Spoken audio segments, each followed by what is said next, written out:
ఔరంగజేబుకి సంబంధించి ఇప్పుడు ఒక చర్చ తీసుకొస్తున్నారు కదా, తో గొడవ జరగలేదు సంభాజీ, అట్లాగే అప్పుడు ఔరంగజేబు చాలా గొప్పోడు మంచోడు అన్నటువంటిది ఈ అంశం మీద ఒక కథనం.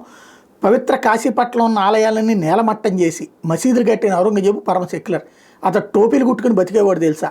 ఇదే మన చరిత్ర చెప్పేది. అతడు ఆలయాలను కూలగొట్టి మసీదులు కడితే అక్కడ ఒక మసీదులో దాదాపు 80 అడుగులు శివలింగం ఉండేదట.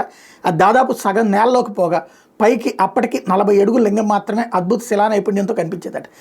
దాన్ని పాడు చేయకుండా కొందరు మతం మారిన హిందూ ముస్లింలు అలాగే ఉంచేశారు.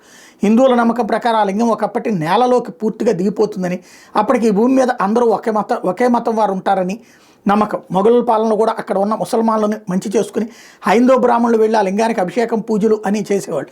అలా వెళ్ళనిచ్చినందుకు వాళ్ళకి డబ్బులు ఇచ్చేవాళ్ళు.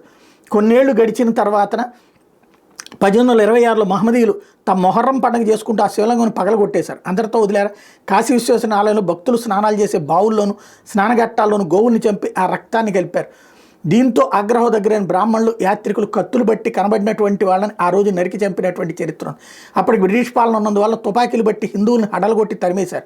దీంతో అత్యంత బాధ కలిగిన బ్రాహ్మణులందరూ వేలాది మంది గంగా తీరానికి చేరుకుని అక్కడ ప్రాయోపవేశం చేయడానికి నిశ్చయించుకున్నారు.